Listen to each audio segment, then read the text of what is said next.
asalaamaaleykum ñu ngi leen di nuyu di leen ziar di leen fàttali yéen a ngi seen programme plante de la semaine plante de la semaine nag comme ni ñu koy defee chaque samedi dañuy ñëw ci li nga xamante ni mooy benn garab boo xamante ni mi ngi sax ci réew mi ñu ñëw ak professeur Ousmane Ndiaye mu wax ñu garab googu yan njariñ la am ci wàllum faj léeg-léeg sax mu demaale tuuti wax ñu si njariñ ñu amaale ci wàllum économie léeg-léeg mu am plante yoo xam ne am nañ ay dérivés yu ñu ci mën a liggéey mu waxaale ko waaye objectif bi dëgg mooy ci wàllum faj.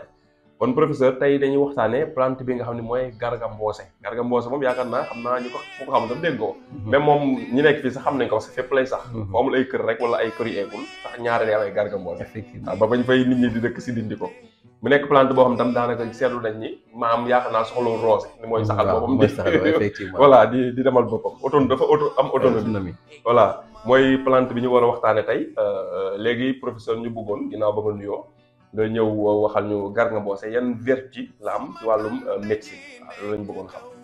asalaamaaleykum wa rahmatullah sëñ Pape ñu ngi lay nuyu di la ziar di nuyu waa chaîne bi yëpp sama xalaat TV. di rafetlu jotaay bi comme ni nga ko waxee rek tey ñu ñëw ci plante de la semaine. muy garab bu am njëriñ. muy Garga Mbossé mais li ma ci xaw a jaaxal mooy dégguma du koy waxtaanee lu bari. Garga Mbossé waaw c'est vrai même ci internet bi sëriñ si waxtaan. ak tradipraticiens yi dégguma ñu ciy wax. waaw lu bari. mais nag garab gu bëri njëriñ la Pape. comme ni nga ko waxee ci introduction bi. ci wàllu économie. defe naa ni sax moo ëpp importance ci wàllu li muy faj. moom noonu la mel. loolu moom nous sommes preneurs. waaw moo tax garab boo ci jël rek. da nga naan ñun ñoo liggéeyul. da ngay dem ba ci yàgg da nga naan ñun ñoo liggéeyul. parce que tey Pape garab googu rek boo demoon fu mel ne Algérie tey am na ñoo xam ne ay tool lañ ci béy. Garga Mbossé ay tool. est-ce que. di def des produits naturels yoo xamante ni produit beauté la muy cosmétique. D'accord comprendre mais ñun fii moom. ñun daal yi ngi noonu. day sax rek yàlla bi nii waaw mi ngi noonu da nga naan parfois ñun ñoo liggéeyul xaw ma ñun ñoo amul xam-xam xaw ma suñu état moo liggéeyul loo xam finalement mais daal mi ngi noonu donc ressources yi ñu am yëpp. 1/10 bi sax defe naa defuñu ko est-ce que 0/10 bi sax ñun defuñu dara sax. en tout cas xam naa ko bëggoon Garga Mbossé siiw moom c'est très simple benn waaye ngay jël rek simmi ko dem sànni ko ci ay Garga Mbossé. waaw média kii nu mu tëddee. fait divers yeeg yooyu xeet googu. waaja la mu def si mi na waaja sànni ko ci Garga Mbossé ñu commencé ko fii. waaw effectivement fii moom buzz la ñu wër. waaw effectivement waruñu xam-xam buzz la ñu wër réewum Sénégal. te buñ ca pare nañ ci. donc mun nañ ko garab goo xam ne dafa bëri njëriñ. dafa bëri njëriñ ci wàllu cosmétique. bëri njëriñ ci wàllu faj. parce que si plante la boo xam ne daanaka mën nga ni lépp lay faj sax daanaka. donc bu ñu ñëwee ci wàllu xamal ci lan lañu njëkkee xamal ci cosmétique bi lañu njëkkee. waaw mun nga wax ci noonu lañu njëkkee ci wàllum faj. waaw vertu thérapeutique yi ma après ñu mujjee li nga xam ni mooy côté business nit ñi mën nañ cee def industrie wala waaw léegi bu ko defee moom dafa nekk plante boo xamante ni li mu mën a faj bari na muy ci racine bi. muy reen bi. muy xob bi. xob bi comme ni nga ko doon waxee sànq ci vidéo bi passé moo yaatu xaree xam ni xob la. waaw kay xamuñu ni xob la. xob bi xamuñu ni xob la. xob la waaw kay dafay yaatu am ndox ci biir. donc am doom. beneen doom boo xam ne parfois day bu ñoree. day xonq. donc am doom. am tamit li ñuy wax fleur. muy tóortóor. donc te yooyu yëpp day faj. bu defee nag li muy faj moom dafa bari. maanaam lu ci bëri nag. en général kii bi la ñuy gën a utiliser muy xob boobu nga xam ne xob boobu dafa am ndox. te ndox boobu mën nga ko def jus lu ñu naan wax comme jus maanaam exemple la maanaam ndox bi ciy génnee. dafa bëri loo xamante ni daf koy faj. ci boo ko naanee. mais nag comme que dafa am ay dég.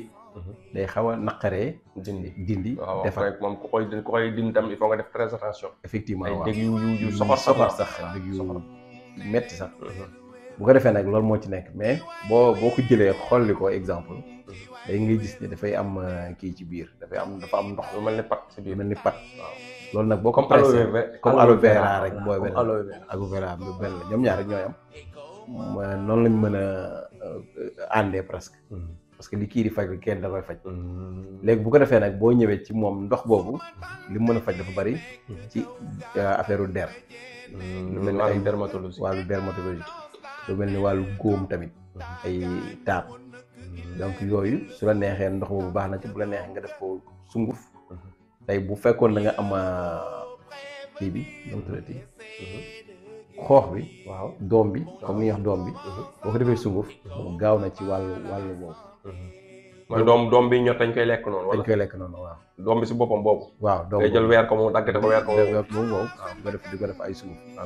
léegi bu ko defee tamit ci nga xamante ni dañuy amee lu mel ni rhumatisme tànk yu metti wala yu demee noonu. waaw moom it nga di ko ci taf noonu di ñuy wax cataplasme maanaam di ko ci band noonu. waaw tamit baax na ci. ci rhumatisme.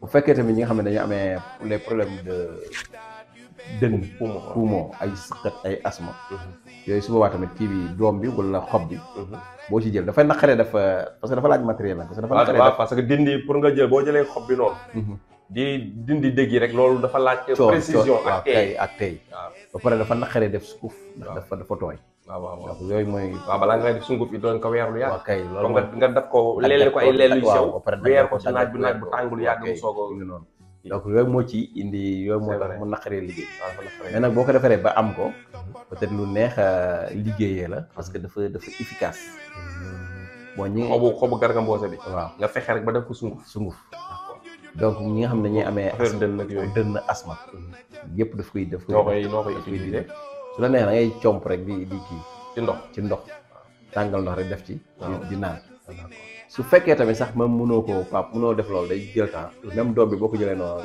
kii bi xob bi di ko utiliser directement kay mu noonu baax na ci ñi nga xam ne dañuy am problème mu goitre maa ngi ko doon wax sànq naa waaw waxoon nga ko ci problème mu gorge waaw ak problème mu gorge yooyu tamit boo ko jëlee daggate ko taf ko fii même bu dee gorge foofu da koy soigner su fekkente ni tamit nit ki dafay am nopp buy métti donc bu amee ndox mi noonu liquide bi di ko ci toqal noonu moom dafay gaaw a faj foofu moom ndoxu soble ñoo yem ndoxu soble tamit noonu la manee ci bopp kii buy métti nopp buy métti xam naa dinañ ci ñëw war nañ def sa beneen rubrique bu tudd fruit de la semaine wala les fruits ak légumes de la semaine yooyu yëpp am na plante de la semaine am na yoon duñu ay soble du ci mën dugg ay carottes ak yëpp duñu ay plante ay légumes lañ waaw xëy na yooyu yëpp ba ci kanam mën na ci créer beneen rubrique ci légumes yi ak fruits yi benn bu si nekk lan moo nekk ci moom lu mu riche pour mën a apporter ko effectivement xaw ma ndax après nañ xool daal koor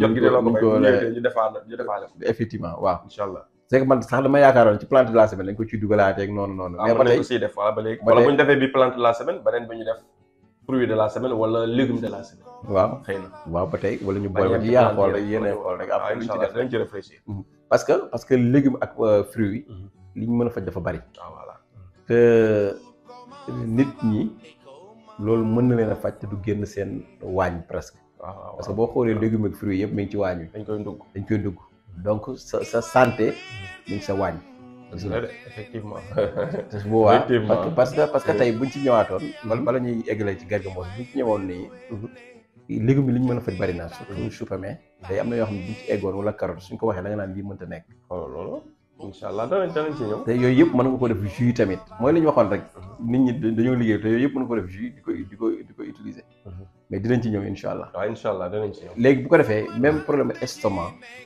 Garga Mbossé bi tamit da koy saafara ci ban anam wala même chose que asma yi même chose que asma yi rek soit moom xam naa bi gën a yomb rek mooy da ngay jël kii bi xob bi dindi dégg yi dagg ko noonu utiliser jus bi noonu nal ko fenn wala bu fekkee loolu du mën a nekk parce que boobu mooy gën a gaaw bu dee des résultats nga bëgg ci estomac su fekkee nag loolu doo ko mën te mën nga koy baxal noonu di ko naan mais loolu tamit dina jël xaw a nga daggate ko baxal ko naan ko mais traitement mooy gën a yeex wala moo gën a efficace donc gis nga dafa bëri ay maladies yoo xamante ni yëpp mën na ko faj xam naa buñ ko doon lim duñ fi jógee c'est une plante boo xamante ni daal mën naa ne daal toutes les maladies daf koy faj même ba ci prostate daf koy faj donc bu ko defee noo koy def bu dee prostate même bu dee prostate doom kii bi nga jël doom bi fruit bi def ko sunguf mais d'accord kon daanaka feebar yi fay même procédé la da ngay fexe xob bi nga def ko sunguf di jël sunguf bi di ko utiliser waaw peut-être parfois dina am foo xam ne duñ bokk parce que tey boo jëloon lu mel ni prostate bi boo bëggee résultat doo ko def noonu boo xasee am sunguf bi li ci ëpp nag mooy li gaañi di bañ tey moom laay wax mooy di ko maq noonu moo gën a gaaw sunguf bi nga maq ko noonu moo gën a gaaw wala nga def ko ci li ngay lekk donc waaye boobaa doo ko baxal doo ko. waaw parce que dafa am ñoom dañ naan noo garab boo jëlee sunguf bi naanaale da ngay xooj naan ndox bàyyi su ko sunguf bi mën nañ day conséquence waaye ci kaw mu nekk garab boo xam ne sungufam day indi ay conséquences. am na garab yoo xam ni boo naanaale sunguf bi comme lekk bi ngay lekk moom pomme bi ngay lekk banaan bi ñooy day rees. ak ceeb bi am na wala. waaw gis nga. loolu dama leeral dafa mat buñ loolu ñoo jël garab yëpp rek dugal leen ci benn pañe ci benn affaire. suñu maam yi dañ naan mëq sax. voilà nii lañ naan def lu bari mëq. parce que mëq sunguf am na plante yu ko nangu. am yu ko nanguwul. waaw loolu la ñu war a leeral aussi même plante yi waaw mais nag li ci ëpp solo mooy préparer sa médicament ba nga mën koo mëq. ok waaw parce que tamit garab dañ ko war a defar ba mu am hygiénique ba mu rafet. c'est-à-dire garab doo jël rek. ñëw lay kii comme man samay garab dama koy boo ko weeree ba mu wow. da nga koy broyer c'est-à-dire da nga koy wal ci machine ba mu nekk sunguf mais loolu doo jël rek utiliser. nga koy jël layaat ko ak tamit sunguf gis nga. waaw parce que am na yoo xam ne seen sunguf dafay ñagas. day ñagas gis nga mais yooyu da koy sànni léegi bu ko defee nag da nga koy lay. boo ko layee ak tamit sunguf moo gën a tuuti. waaw am na ci yoo xam ne sax da ngay jël tissu yi. lay ko ci tissu. waaw nga xamante ni lii génn lu tuuti lay nekk mais day tooy. ndax bu fee lay nekk. fee lay nekk gis nga. mais yooyu dañ ci war di travailler sur les médecines traditionnelles. jël benn affaire daal généraliser ñu xaw koo moytu. waaw kay généraliser rek benn affaire ne garab yi sunguf kenn du ko naan. effectivement loolu c'est pas général quoi. c'est pas général mais ñiy defar sunguf it nañ ko defar ci anam boo xam ne tamit. nit ki dina ko mën a mëq wala mu mën koo lekk. voilà donc loolu tamit da ciy baax. dëgg la donc comprendre léegi bu ko defee boobaa day dafay baax ci prostate bi noonu nan nga koy utiliser.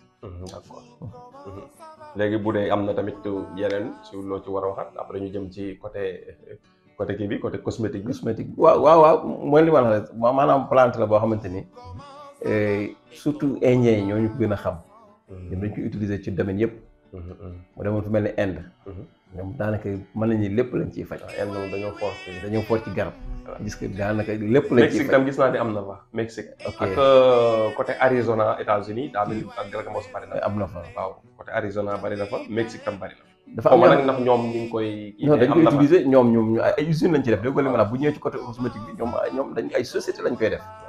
ñun koy ñooy nelaw fii rek ñun est-ce que Garga Mbossé tey am na ñu ciy faj sax bariwul. wante du ma koy dégg. mi ngi noonu te li mu am ci vertu li mën a faj. en tout cas li ma si xam daal ñun bañ ne ba ma nekkee xale. ba ma dëkk yëmbal ñun buñu daan dem di football yi fi ñu doon football dafa bëriwoon ay Garga Mbossé ba may ay fruits rouges yooyu. ñun dañ ko daan dindi di ko lekk. waaye bu ko defee dañuy dindi dégg yi lépp. bu ko defee ñun li ñu daan wax mooy étoile bi ngay fexe bañ ko lekk étoile bu ko lekk da ngay dee ba benn xoox bu nekk. waaw xëy bi nekk ci waaw yor forme étoile am ay branche. léegi loolu donc ñun temps booy lañ doon wax ne étoile bi daal ngay dindi boo ko dindee mais fur bi nag neex na. dafa neex daa am ay dëgg nag. waaw nga dëgg yi mooy problème. voilà Garga Mbossé moom dëgg yi rek mooy problème. mais fur bi neex donc mais gis nga donc li mu mën a faj dafa bëri pap ba bëri ba nga xamante ni daanaka sax mënoo toog di ko développé benn dëgg la mais fruit la boo xamante ni daal war nañ ko mën a joxaat beneen vision. beneen aspect boo xamante ni am na fi. soxla lu roose ay affaire yooyu moom neex na bay. waaw effectivement am na ñoo xam ne sax boo demee na ko moom Inde yooyu dañ naan pharmacie bi boo jël. waaw parce que moo saxal mooy def lépp yow doo si def dara lu ñëw rek dagg. voilà te noonu la mën a fajee. donc day faj yëpp estomac mën nga ni lépp lay faj. waaw xam naa ne ñu ñëw ci côté kon kii bi. waaw côté cosmétique bi mooy ni ñu ko waxee woon. donc am na ñoo xamante ni produit de beauté. dañ ci defar boo demee fu mel ne Algérie. waaw am ñoo xam ne ay tool ay hectares lañ ci bay. di def produit de beauté maanaam ay crème de massage crème yoo xamante ni. ay diw ñu diwee yaram. ak diwu yaram waaw ak diwu loxo. am na ñi nga xam seen loxo yi day dëgër. wala muy am siti. kon dafa baax daal ci deru yaram. ci deru yaram waaw mu ngi noonu. dermatologie surtout. te bu ko defee nag ñi nga xam seen loxo yi day ñagas wala muy am góom wala yu demee noonu. moom diw yooyu lañ ciy defar. comme ça di ci def ay kii. li jigéen ñi def seen. yooyu dafa dox fi jigéen ñi fi mu ne nii. lipo lèvre seen jënd yi ñuy jëndee. dañ ciy jëndaal luy nooyal loxo de. te ñoom dañuy def ay lipo lèvre bi nga gis nii ñoom dañ ko ci defar ci. ay lipo lèvre. rouge à lèvre ah. rouge à lèvre dañ koy defar ci garab boobu. ak ay kii faar yi ñuy. maquillage daal ay produits maquillage lañ ciy defar. ak problème beauté yooyu problème kii ak huile dañ ci def ay huile de kii. loolu jar naa def ay recherche pour développer ko fii. am na ay huile yu ñu ci def huile de kii nu mu tuddati. huile de cactus waaw waaw dañ ciy def ay huile donc gis nga di def ci ay kii nu mu tuddati bon bëri na loo xamante ni comme internet baa ngi fi xam naa ñi mu intéressé. waaw ñu def ay recherche. am nañu ci def ay jus am nañu ci def ay nectar wala ay boisson donc yooyu yëpp lañ ko ciy defar te dëgg waa day nekk loo xamante ni daf lay soigné waat mais pourquoi ñun mënuñ cee développé man daal loolu moo ma jaaxal ba léegi quoi. dëgg la xëy na dina ñëw comme ni ma la ko doon waxee ci vidéo bu bëri ñu doon def plante de la semaine bi passé Dakar bi. comme entreprise boobu ma doon dox Xalaat. te waa dama doon wax benn libanaise yaakaar naa woo ko moom mu nekkoon fili. yaa ngi fàttaliku ko ran fili au supermarché publicité boobu daal ñoo xam après dañoo rey tool yu mag fii ay jamono fili di bay ay légumes di ko jaayoon ci ay supermarché ñoom ñoo moom entreprise boobu di defar ay buy ay bisaab yi ay Dakar ay madd ay yooyu lañ jël di ko defar ay jus ak ay nectar ak ay yooyu demee noonu waaw di ko jaay États-Unis nag la ëpp moo nekkoon seen marché principal xam naa prix boo lay gën a baax mais actuellement pour nit ñi xam ko pour information la waa Auchan yi ñoom seen produit yi commencé na disponible ci Auchan yi fii Sénégal waaw nit ñi xam ko tamit voilà te ay produits yoo xam ne fii lañ ko defaree ay fii lañ ko defaree ay produits Sénégal ay mango yëpp ñu ngi koy def mais nag xam naa waroon nañ leen gën a defal promotion ci réew mi nit ñi xam leen ñoom tamit ñuy ñëw ci télé yi di fay ay publicité quand même parce que nit ñi dese nañu leen xam effectivement voilà dese nañ di jaay États-Unis mi ngi dox rek nga yem foofu non dañoo war a def publicité Sénégal yi tamit xam ne loolu am na fi ñi bëggul ay Coca Cola ak yu ma xamul ak ay Red Bull ak yooyu boisson yu bon yi daal ñu ngi leen bëggul xam ne suñu fur yi ñu ngi ciy defar ay kii ñu koy jënd effectivement loolu tam baaxoon na ci yaakaar baax na ci voilà parce que Pape li ma koy faral di waxee chaque émission rek c'est-à-dire connaissance baa ngi fi ressource defe naa ñun ci monde bi Afrique li mu ci am beneen dëkk amu ko ci surtout nag tey boo génnoon diggante Thiès gi rek ci jëm Waalo wala nga jëm Casamance wala nga jëm Fuuta àll boobu yooyu yëpp yi fi nekk kenn mënu ko utiliser mais problème bi mooy utiliser wuñ ci dara parce que daanaka boo xool peut-être boisson yi ñu ci defar mooy yi nga wax sànq ni ñi ci defar ay jus fa lañ koy mën a ci koñ ma bisaab 100 francs 200 defar ci benn 20 bouteilles wala 30 bouteilles est-ce que c'est que loolu waroon nañ ko mën a commercialiser industrialiser ko usine boo xam ne ñëpp a koy xam mu reconnu par exemple ñu ne woon usine Sobowa yi defar Coca-Cola ki Fanta ki yu ma xamul. usine Sobowa dafay defar boisson bisaab. di ko jaay comme ni ñuy jaayee canette yëpp si boutique yi canette yu ñàkk fay day canette bisaab disponible bi ku ko bëgg a jënd. mas naa koo gis li ma la wax ni mas naa koo gis ci net bi. benn tubaab bu nekk France defe naa suma juumoon moom bisaab rek lay def usine am. voilà di ko jaay quoi voilà. usine ko l'eau rouge defe naa. voilà l'eau rouge. xoolal loolu mu nekk bu ciy am loolu ak loolu. waaw xam nga bayul bisaab fii la ko jëlee fii la ko jël te xoolal ñun bisaab bi niñ koy ñàkkalee fay ñu dañoo yaakaar ne sax bisaab baadoo koy naan. waaw loolu moo ñu ñi kay am nit ñi moom ba nekk daal yàlla yërëm li xam naa li mu nekk dëkk bi ko bëgg a wax moom fi ngay fanaan mais dina ñëw un jour viendra du ñàkk bis rek comme ni ma koy faral di waxee toujours nit yi am ci vidéo yi amoon xaalis peut-être exploité ko te ñun loolu la ñu ci bëgg quoi. waaw exploité ko ñu xam ne daal Afrique am na ay ressources te ressources yi war nañ ko. gars yi dañoo defe ne investissement ci ay bâtiment rek la ko def ay immeuble fii borom alal Sénégal léegi koo wax mun la investissement bi amul risque man nga tax ay immeuble dafay appartement ak ay bureau loué toog jaaxaar léegi moo tax boo demee biir Dakar léegi kër yëpp jënd nañ ko def ko ay immeuble ay 5 6 7 8 étages ay immeuble rek la léegi man ke barki de maa ngi dem Fass mais quartier bi ma jaar xàmmeewu ma ko tellement bi immeuble yi bees yi ma fa gis léegi te bàyyiwu ma leen fa woon da ngay réer te ñu bëri dañoo jàpp léegi boo amee alal foofu rek nga ko war a investir te nag yaa xayti réew ay immeuble kese bi développé réew mi daa économie bi daa war a baax industrie bi baax loolu mën a soutenir nag immeuble yi mais immeuble boo ko tabaxee après te nit ñi amuñu nit ñu doy ñu mën a louer immeuble yooyu di ko fay normal ay immeuble weer 400 000 weer 500 000 nit ñi bu ñu amul alal duñ ko fayee li ngay am mooy di dàqanteeg ay daf ma amee bor rek ngay dàqante effectivement loolu tam dañ ci bàyyi xel